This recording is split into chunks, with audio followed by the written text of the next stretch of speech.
Welcome to the Produce Moms Podcast, where we believe there is a produce mom in all of us. I'm Lori Taylor, founder and CEO of the Produce Moms. For 10 years, I sold fresh produce to over 300 grocery stores in the U.S. And today, my team and I are fully focused on inspiring people to eat more fruits and vegetables. This show is just one of the ways that we hope to inspire you and your family to eat more produce and live a better life. If you like what you're hearing on the podcast, join our community of almost 40,000 in all 50 states and over 30 countries by visiting theproducemoms.com/subscribe. And be sure to subscribe and leave us a review on iTunes. Thanks for being here. Enjoy today's show. Welcome back, everyone. This is the Produce Moms Podcast, and we are really excited. Today, we have a repeat guest. We are welcoming Frank Muir. He is the president and CEO of the Idaho Potato Commission. He's back. Frank was a guest in 2019. He was episode 39, where we really just dove into, what makes the Idaho potato what it is. It's so special. And I had to bring him back on because there's been a lot of talk in the media about, just all sorts of things. And there's folks thinking that there's going to be this massive potato shortage. And I just wanted to make sure that we could get Frank on, ask those questions that so many of our followers are asking us, and, set the record straight, so to say. So Frank, welcome to the show. Thanks, Lori. It's great to be back with you. Oh, well, we really appreciate it. Thank you. So let's just start at the top. For those that didn't listen in to episode 39, just briefly introduce yourself and tell us a little bit more about the Idaho Potato Commission. Okay. Yes, I'm Frank Muir. I'm president and CEO of the Idaho Potato Commission. Been in this role for nearly 17 years. Prior to that, I had a career in packaged goods marketing with such famous companies as General Mills and Conagra Foods. And for the past 17 years, I've been leading the charge to make sure folks know just how good potatoes are for them. They're not just good to taste, good to eat, but they're actually good for them. And so we've made big strides in returning the Idaho potato to its rightful pedestal as America's favorite vegetable. I know, right? It is a favorite. And I will say, in episode 39, while you dropped so much knowledge on everyone, absolutely my favorite tip that you shared was the entertaining, where you can just bake up a big batch of Idaho potatoes and put them into your cooler to keep them warm as an entertaining tip or tailgating tip. And oh my goodness, I can't even tell you, we probably did that like 5 times in my summer entertaining. And just always, it's the best go-to entertaining trick. So tune into episode 39 to learn more about that and how Frank entertains with potatoes and how you can keep literally tens of pounds of them warm in a very easy way using your cooler. So, hey, can I give you another quick tip for your listeners? I hope you will. Yes. A real quick one while we're thinking about it is what I call grounding the potato when you peel it.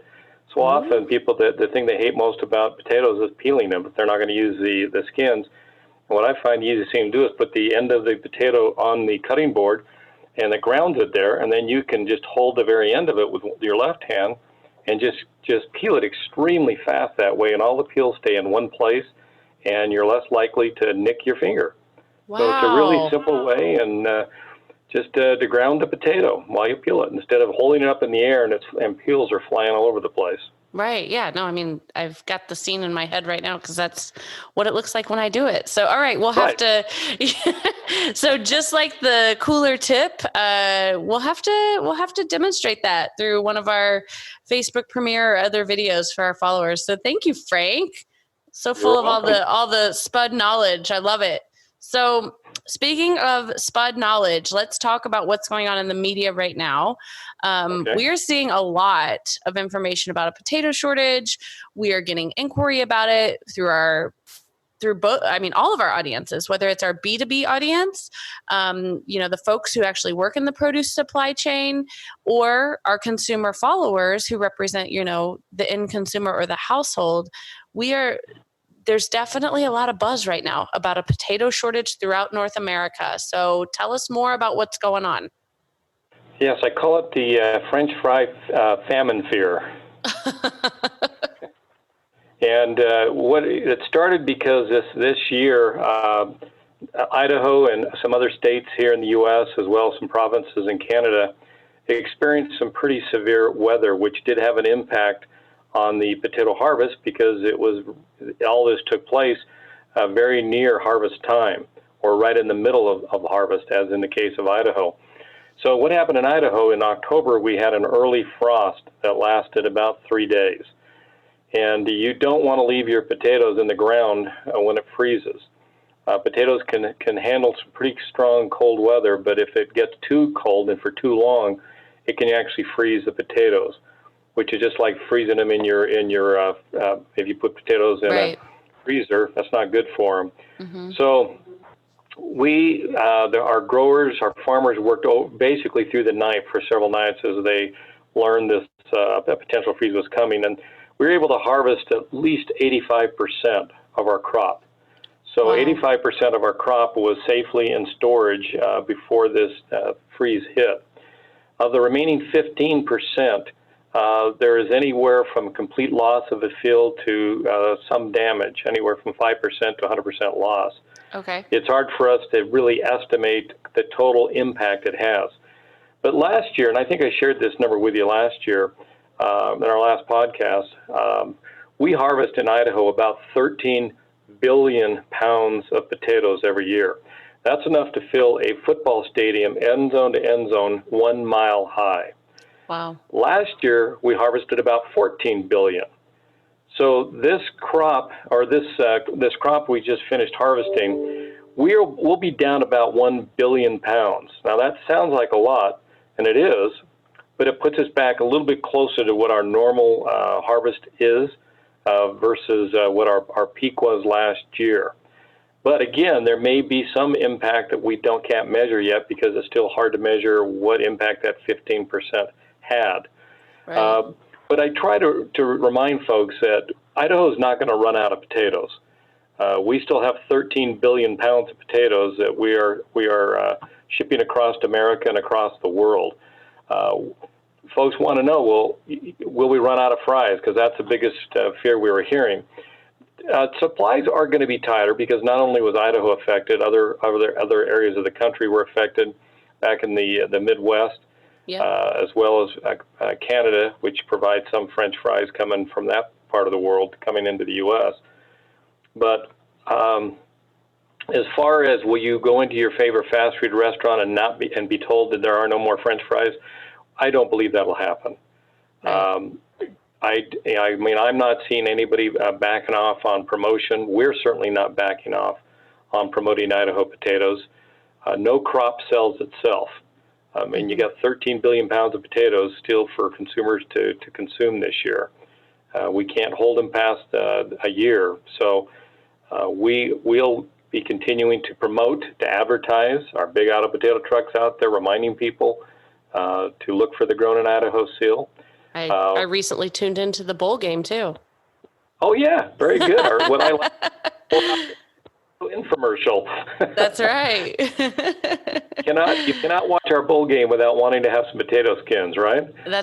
Yes. We did have, I think we might have done fries, but yes, potatoes were consumed. We're good. I appreciate it. You can't watch the Idaho Potato Bowl without eating potatoes. No, absolutely not. Oh, well, so this is, I really appreciate you elaborating on it and sharing the data about, the facts and the figures behind this, from my perspective, overly dramatized situation. I'd love to, at this point, are the growers and the farmers of Idaho potatoes citing any sort of impact, positive or negative, on what's happened here? Because sometimes if supplies tighten up, is that always a negative for the farmers, or too early to say? Well, that's a really good question because when supply tightens, prices tend to go up, and we have seen our prices strengthen during this past several months, but not to the degree where you're going to see consumers walking away from potatoes because prices are so high. My whole career here, I've never had one consumer call my office and complain that potato prices are too high. It's the most economical vegetable you can purchase. And even with a tightening supply and prices going up a little bit, you're still it's going to be the most valuable return on your dollar for produce that you can purchase in the grocery section or in the grocery store. So yeah, I do see some prices strengthening, and that is going to help our growers because they basically harvest every year on almost a break even or even loss year to year with variable costs, covering variable costs, but not necessarily their capital costs and everything else that's you got to look at. So this could be a positive year for most of our growers. Those that obviously experienced a complete loss, they will be dependent upon farm insurance to at least cover some of that loss, but it won't make them whole. So it's not good news for everybody, Lori, but in general, it should help growers not only in Idaho but across the country experience a little bit better return on their harvest. Right. And then, you kind of touched on this already. I do want to emphasize how this impacts consumers, though. I mean, I think it's very important to just restate what Frank has said already throughout this, show. And that is potatoes are an incredibly affordable food item, especially when you consider the nutrient panel. So, Frank, do you want to share any more depth as to how you all expect this to impact consumers, if at all?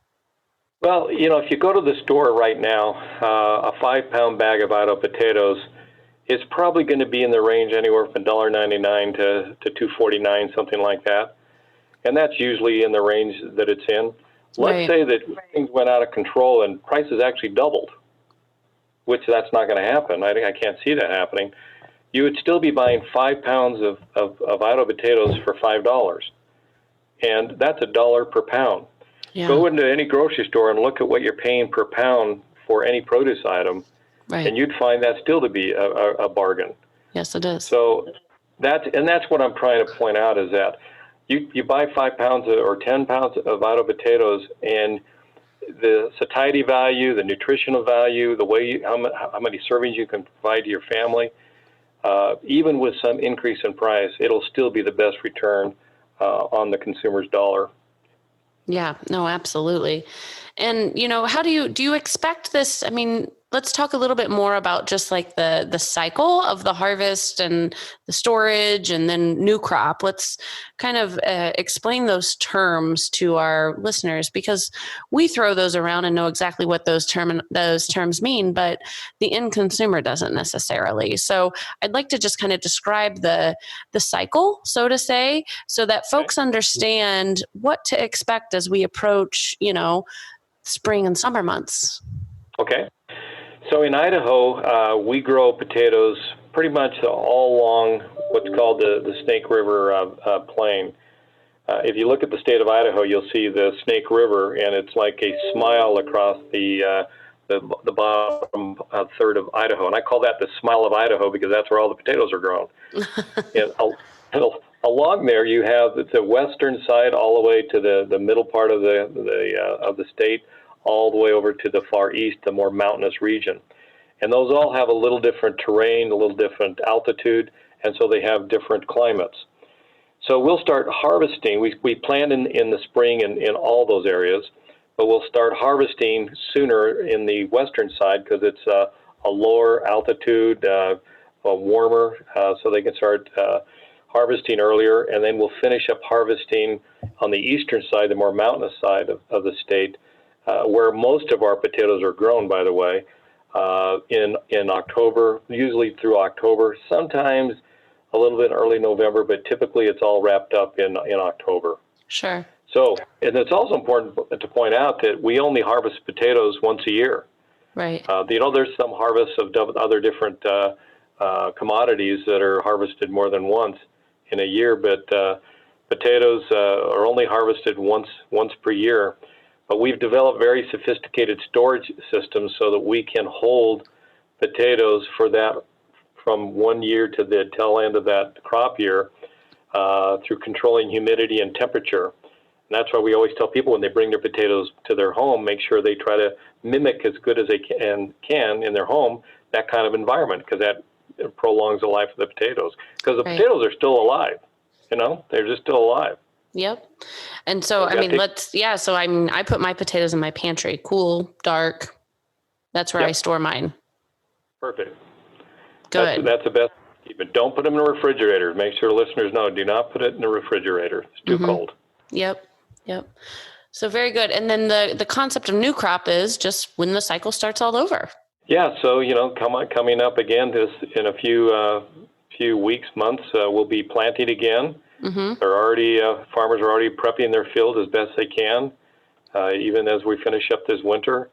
And then they'll start planting, and then we'll start the cycle again late July, kind of like the late part of summer on the west side, and move all the way through October again. Yeah.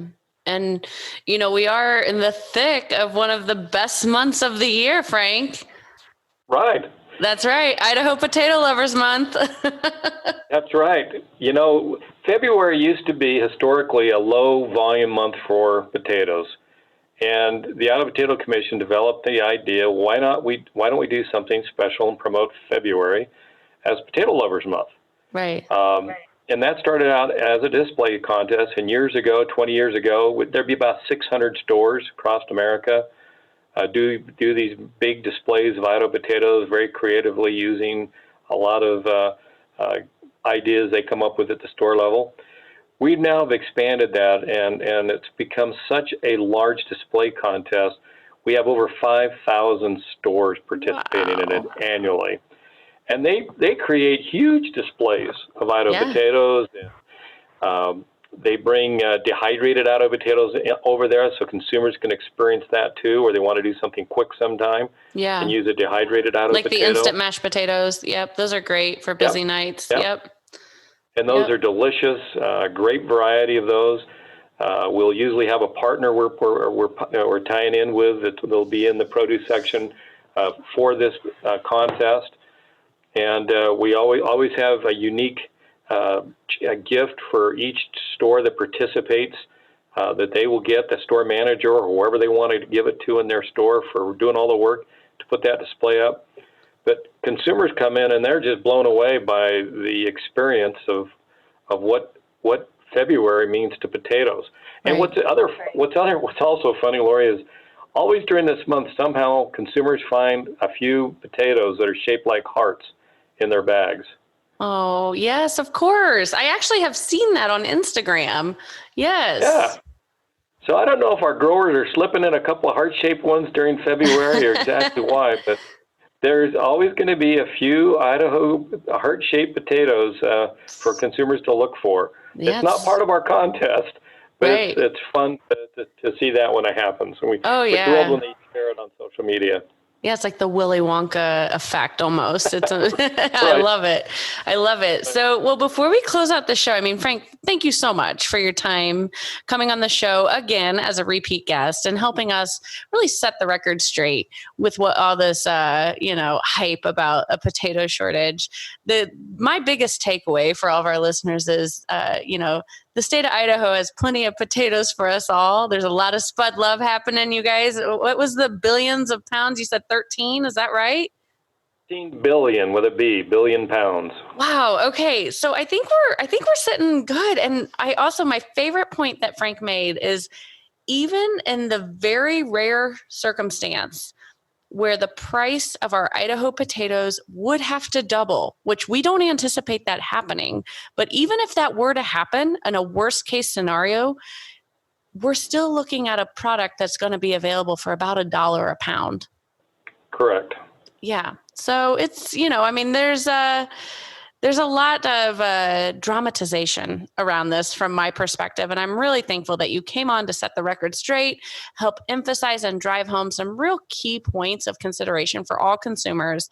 And that is, at the end of the day, Idaho potatoes are truly dollar for dollar, bite for bite. Like it's one of the most nutrient dense foods in the world. And I don't know if there is a more affordable commodity in the produce department. So they're a great way to entertain the month of February. There's so many great ways to use Idaho potatoes. I'm going to absolutely use the tip that Frank shared at the top of the show with grounding the potato when you're peeling it. That's a brilliant tip. Frank, any other tips or, any requests for our consumers before we sign off today? Well, just a couple of quick things. Tell them to be watching our social media. We have some fun things happening here in February. We're going to have I can't tell you who right now, but it was a very well-known contestant, let's say, on America's Got Talent, that will be participating in social media, something we're doing in February. And also Taysom Hill, New Orleans Saints all-purpose Swiss Army knife player. We're doing some social media contests with him coming up. And then just remind folks to always look for the Grown in Idaho seal and go to idahopotato.com for all sorts of recipe ideas, and there's also some fun clothing they can take a look at if they want to sport the Grown in Idaho seal and say how proud they are to support a farmer. We'd appreciate that too. Thanks for joining us on this episode of the Produce Moms Podcast. If you or someone you know would like to be a featured guest, just send an email to lori@theproducemoms.com. We know there is a produce mom in you because there's a produce mom in all of us. Join our community on Facebook and all social platforms. Help us change the way America eats. Thanks again for listening, and we'll see you next time.